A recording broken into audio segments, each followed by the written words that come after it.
আসসালামু আলাইকুম রহমতুল্লাহি বারাকাতুহু। সম্মানিত দর্শক শ্রোতা, কাছে এবং দূরে যে যেখান থেকে দেখছেন, আশা করি সবাই ভালো আছেন, সুস্থ আছেন। আলহামদুলিল্লাহ, আপনাদের দোয়ায় আমিও সুস্থ আছি। বাংলাদেশে ২০২৬ সালের যে জাতীয় সংসদ নির্বাচন অনুষ্ঠিত হচ্ছে, তার পাশাপাশি একটি গণভোট অনুষ্ঠিত হবে। এই গণভোটের প্রচারের অংশবিশেষ আজকে আমি আমার ছোট্ট একটি ভিডিও রেকর্ড করতেছি। আমার শুভাকাঙ্ক্ষী, আমার বন্ধু, আমার পরিচিত, আমার ফলোয়ার্স যে যেখানে আছেন, যারা দেখবেন, সবার জন্য। এবং সবাইকে আমি একটা বিষয় অনুরোধ করব, যার যার জায়গা থেকে প্রত্যেকেই সোশ্যাল মিডিয়াতে ১ মিনিটের বা ২ মিনিটের একটা ভিডিও রেকর্ড করে আপনারা হার পক্ষে আপনারা একটা প্রচার করবেন। অথবা যারা দোকানঘাটে যান, আত্মীয় স্বজনের বাড়িতে যান, যাদের পরিচিত আছে, সবাই হার পক্ষে অন্তত নির্বাচনের আগের দিন পর্যন্ত এই প্রচারের অংশবিশেষ আপনারা প্রচার করতে পারেন। এটা কেন আমি খুব ছোট্ট পরিসরে আমার ভিডিওটা আমি শেষ করব। প্রথম নম্বর বিষয় আমি একটু ভূমিকা দিয়ে শুরু করি। এই গণভোটে হ্যাঁ এবং না, এই গণভোটে আপনি হ্যাঁ বলুন, সেটা আওয়ামী লীগ চায় না। এই গণভোটে আপনি হ্যাঁ বলুন, সেটা জাতীয় পার্টি চায় না। কেন চায় না সেটা আপনারাও জানেন, হয়তো আমিও বলবো। পাশাপাশি বর্তমান বিএনপি এই গণভোটের পক্ষে আপনি হ্যাঁ দিন, সেটা তারাও চায় না। আজকে এই গণভোট ২০২৬ সালের যে গণভোটটা অনুষ্ঠিত হতে যাচ্ছে, এটা কোনো রাজনৈতিক ইস্যু নয়। এটা এমন একটি ইস্যু, এটা একটা রাষ্ট্র ভবিষ্যতে কিভাবে চলবে, আগামী ১০০-২০০ বছর এই দেশটা কিভাবে চলতে পারে, সেটার একটা বৃহৎ সিদ্ধান্ত এই গণভোটটা। এটা শুধুমাত্র বিএনপির জন্য না, শুধুমাত্র জামাতের জন্য না, শুধুমাত্র এলডিপি, এনসিপি, কোনো দলের জন্য না। এটা হচ্ছে পুরো বাংলাদেশের আম জনতার জন্য একটা বিশাল একটা সিদ্ধান্ত। এটা অনেকেই বোঝে না, অনেকেই উপলব্ধি করে না। আমাদের এই জিনিসটা বোঝাইতে হবে। এটা একটা বিশাল সংস্কার। এই সংস্কারের মধ্যে কি কি আছে, আপনারা যদি অনলাইনে সার্চ করেন, অনেক অনেক সংস্কার সেখানে চলে আসবে, অনেক কিছু চলে আসবে। আর যদি না জয়যুক্ত হয়, কি হবে? না জয়যুক্ত হলে বিগত এই ফেসিবাদী আমল, এই হাসিনা সরকার যেগুলো করে গেছে, সেগুলোই বলবৎ থাকবে, সেগুলোই বহাল থাকবে। Simple issue. না দেওয়া মানে হচ্ছে আগে যেরকম সেরকম। আমরা এই বাংলাদেশে পরিবারতন্ত্র দেখেছি, আমরা আওয়ামী লীগকে দেখেছি। শেখ মুজিবুর রহমানের হাত ধরে এই আওয়ামী লীগ এসেছিল। পরবর্তীতে শেখ হাসিনা এখানে লিড করেছে। হয়তো শেখ রেহানাও, তার বোন শেখ রেহানাও হয়তো এটাতে কোনো না কোনোভাবে লিড দিয়েছে আওয়ামী লীগকে। অদূর ভবিষ্যতে হয়তো সচিব পদের জয় অথবা পুতুল, শেখ হাসিনার মেয়ে পুতুল, হয়তো তারা আসতে পারে।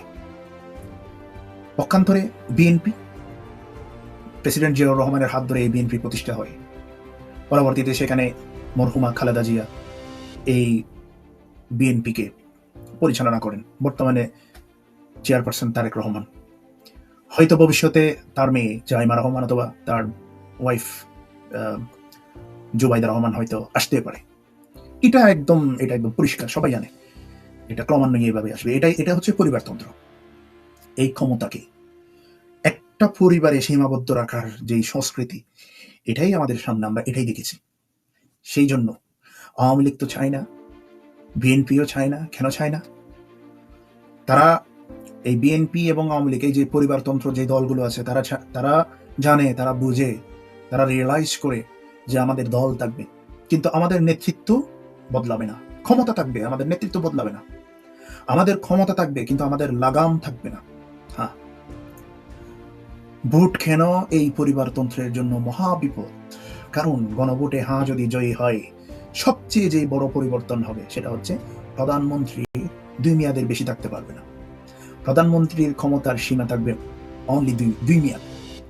২ মেয়াদের চেয়ে প্রধানমন্ত্রী আর বেশি কেউ থাকতে পারবে না। এটা হচ্ছে প্রধান সংস্কার। আমি যেটা মনে করি, এটাই হচ্ছে মেইন, যে বিএনপি এবং আওয়ামী লীগ এটাতে ছাড়ছে না, এবং তার বিএনপির সেটা নোট অফ ডিসেন্ট আছে। এর মানে কি? আরেকটু যদি খোলামেলা বলি, আগামী নির্বাচনে হয়তো তারেক রহমান প্রধানমন্ত্রী হয়ে গেল। হ্যাঁ, হয়ে গেল, পরবর্তীতে আবার প্রধানমন্ত্রী হল। কিন্তু এরপরে আর তারেক রহমান আর প্রধানমন্ত্রীত্ব আসতে পারবে না, বিদায়। এবং বিএনপি বাধ্য হবে বিকল্প নেতৃত্ব তৈরি করার জন্য।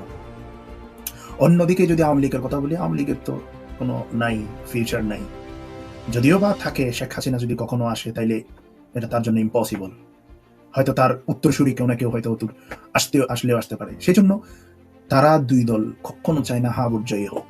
এটা হচ্ছে মেইন সংস্কার, যেটা আমি বলতে চেয়েছিলাম। এখন সবচেয়ে গুরুত্বপূর্ণ প্রশ্ন হচ্ছে, না যদি জয়যুক্ত হয় তাহলে কি হবে? এটা হচ্ছে ভয়ঙ্কর বাস্তবতা।